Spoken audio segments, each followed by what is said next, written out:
Yeah, we're back. Oh, today on generator improvements, making a, what do you call it, a two-tank selector valve. So that tank is almost pure waste oil. That's currently holding some diesel with some other junk mixed in, mostly diesel. The idea is to have diesel tank, fuel tank, start up and shut down on diesel, main runtime on oil. We're getting a little cold now, and it's not very nice trying to start a diesel with worn out glow plugs on like 95% plus oil. Doesn't go well. So, parts, valves. So general idea, we got input, output. Goes to our middle piece. Okay, this is not a good layout. Hold on. 1 second. Okay, here we go. So, tank 1 selector valve, tank 2 selector valve. So input, output over here. That's the idea. And the output obviously goes to the engine oil, engine fuel input. I feel like I'm playing Minecraft. So, yeah, I'm going to put all that together. Whoa, don't fall over. Don't fall over, please. Please don't fall over. You stay put. Maybe. Good enough. Okay. Well, maybe I can babble while doing this. I babble a lot. So the generator itself consists of a 2006 Volkswagen BRM TDI. So it's the engine code itself is a BRM is the engine code. Am I going the right way? I'm gonna screw that in. I think I'm going the right way.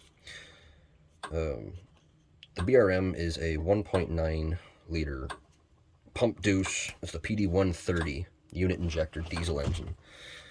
Now this engine, oh please tell me, oh, I thought I got the wrong one from him. What did I say about the engine here? The main reason why I'm specifically using this engine is because even at low RPM, you're still getting extremely high injector pressures. And you need that injector pressure to actually atomize adequately your heavy oils. If you're mixing waste engine oil or cooking oil or anything, it's not too bad, but once you start getting into the higher ratios, basically anything above 50-50, you can start to expect some issues, especially in colder weather or higher RPM, even if you do have adequate injection pressure. What ends up happening is that waste engine oil doesn't have the cetane rating. Now gasoline, you're thinking octane. My current understanding so far is that, remember, no education, and I'm missing a piece inside the house. Lost my train of thought, ADHD, blah, blah, blah. Trying to get back on train here. Oh yeah, okay, so what ends up happening with a low cetane rating is that above, like right now, I can get about 2,000 RPM maximum, and then it just kind of falls flat on its face. You won't get above that. Even if she's up into high temperatures, you know, nice and warmed up, fuel's hot, you won't get that on waste engine oil. You need something to increase the cetane rating. I did it the right way. Okay.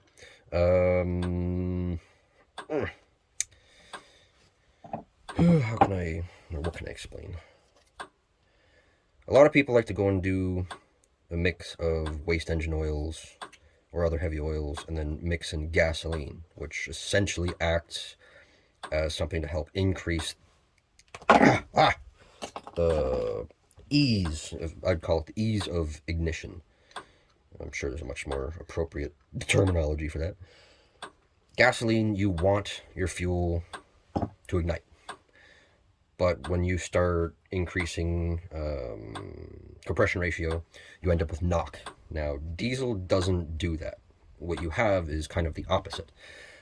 You want your fuel to not ignite really fast, unless you're in the higher RPMs. So like if you had an old, actually that's not even really a good way to explain it either, is it?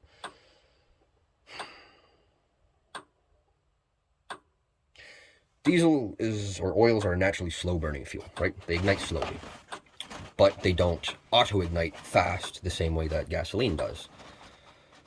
If you're running on just waste oil and you try to ignite that under compression, it does not burn quick whatsoever. It's very slow. So when you get into the higher RPMs, Your fuel literally cannot burn fast enough to complete the whole cycle. You're going to be shooting raw fuel right out your exhaust. It just does nothing. Not only that, but you lose your performance. Nothing good comes of it. Nothing good comes of it. So when you're doing that, you're going to need to mix in something that will help it to ignite at least a little bit better, but within reason. If you're running something the equivalent of gasoline, even if you had some way to lubricate your injection pump, let's pretend you ran gasoline through a diesel engine. It's going to ignite pretty damn fast, and you're also going to torch the crap out of your pistons. You will melt things, destroy it. With oil, you're now in the opposite. You want to pick up some of that speed. Like, shit, man, I am terrible at explaining. But simply put, you want to make it burn a little better, because it doesn't burn very well. Once this thing starts up, my engine specifically, it needs to be started on diesel in this cold weather. It doesn't start at all without like an hour of cranking, and pointless, totally pointless. When you have your diesel mixed in to 50-50, it will start into the colder weathers. But for ease, just have a 2-tank system in this case. Start up on diesel, shut down on diesel. My last 5 minutes of running is always flush the whole system out, and then whatever's extra just gets mixed back into the primary fuel tank. So it's not hurting anything.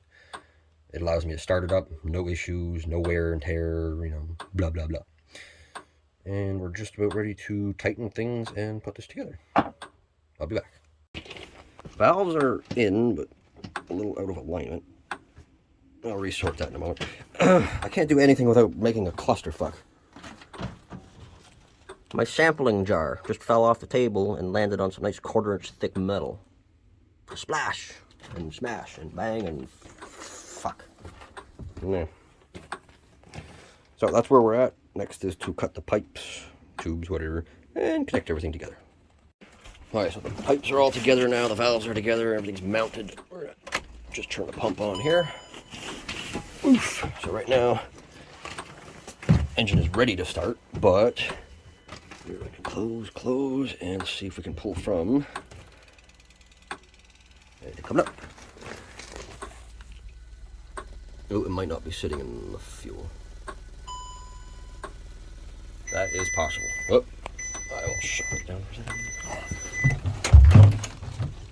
It would also help if there was enough fuel in the tank, I think. Not in the right spot. Okay, hold on. Alright, we're going to try this again. So I made a dip tube, little weight on it so it stays in the fuel. Maybe it stays in the fuel. Come on. We'll give it a try.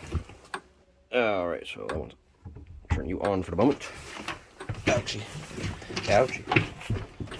On. Anything? Hitting the wrong buttons again, of course, and still nothing coming through. Are you even in? You're in, so what's the deal?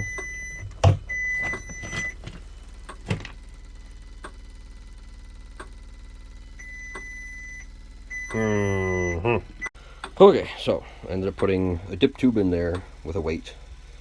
This one's got a little weight. 2 valves are now ready. Everything's all taped up. No more bubbles, no more leaks. It moved. Come on, keep going. Oh, there we go. Take a bit to get all air out, probably. But it's going. Return the line. We got bubbly, bubbly, bubbly. So yeah, it'll take a bit. But the idea behind this, like I was explaining, start up and shut down tank, main fuel tank. Heavy oils, or it's at the moment it's a mix of hydraulic oil, engine oil from big trucks, transmission oils, I think I already said hydraulic oil, a little bit of brake fluid. I think that's all at the moment. Whatever cleaning solvents as well were added during the processing from when the trucks were being emptied and cleaned and blah blah blah. You can smell a little bit in there, but we're so hell. Whoa, whoa, whoa! We got quite the bubbles. Come on, come on. So yeah, basically just think of this red tank as waste engine oils, and that's just diesel. At the moment, a little bit dirty. It's got some color to it.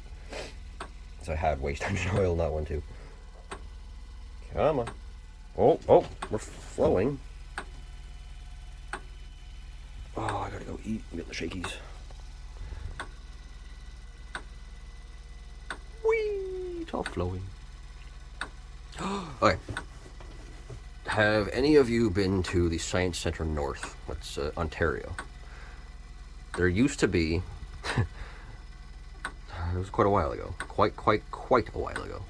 They had this little plumbing thing set up, little water table where you could connect together all kinds of little plastic PVC pipes and turn the valves on and just watch the water flow. That was one of my favorite things in the world. Probably why I play with crap like this all the time. Oh. She's farting. There we go. Yay! Well, even the roosters are happy. Get all those booblies out. So basically this is all primed up now. This is the equivalent of startup and shutdown at the moment. So I would start the engine. Once it's idling, everything's going. You'd be turning that one off, switch this one on, and then she's good to go. Run my generator system, blah, blah, blah, blah, blah. And then at the 5 minutes for shutdown, I come outside, flip these back, and then we end up waiting until this runs clear again. Well, actually, until this one here runs clear. Clear-ish. And then we shut it down. And it's good to go. It's going to save me a big pain in the ass. Big pain in the ass. I've been farting around with this kind of stuff since, oh my goodness, since I was about 17. So, what's that, 18 years? Yeah, 18 years. I started with a little single-cylinder, 6-horsepower Chinese manufactured engine. Played with it with my go-karts. We used to run that thing on waste vegetable oil. And then we went to a 10-horsepower, added a turbocharger to it. It was the 418cc overboard single-cylinder diesel engine. Basically a Yanmar Chinese knockoff. Those are a lot of fun. Then we ended up with a 1989? Either an 88 or an 89. 1.6 liter IDI Volkswagen. No turbo until I added one to it. And that one ended up being for my little go-karts and some other projects. Man, the birds are going nuts over there right now. Oh, yeah, we should probably turn this off now. Oh, blah. Oh, no, now I just made it pull air. Shit. Let's not do that. Let's not do that. Let's not do that. We'll just turn that anyways. Boop. And a boop. After the 1.6, I farted around with one of those, ended up building a car, swapped a 2-liter gas Volkswagen into a 1985 1.6 TDI, or sorry, not TDI, IDI. Again, no turbo, so I had all of like 48 horsepower. It was my little delivery car for quite a while. And I drove that thing mostly on waste vegetable oil. Do not try running the 1.6s or the older 1.9s on waste engine oil. It will not work, 100%. You can do small ratios with it, very small, but you're just asking for troubles because the injectors do not reach above, I think, 2,000 PSI. I think they're actually rated for like 1,600 to 1,800. If you can change your shims and your injector springs and all kinds of other stuff, you can up the pressure. All you're doing is putting an unbelievable amount of strain on the injection pump itself. It's the 4-cam lobe injection pump, the Bosch VE series, I believe. Just don't. I have run them on waste engine oil, and after about an hour of running, you end up coking up the injector. Just don't. Save yourself the problems. Get yourself a better engine that will actually run on it. Like this one, for example. Injector pressure on this thing is, I believe, 21,000 to 22,000 PSI, even towards idle. That cam lobe is running the actual injection pump itself. There's 4. There is no main injection pump on here. It's literally in here. don't think we can, nah, she's covered. The camshaft itself operates a plunger pump, one per cylinder.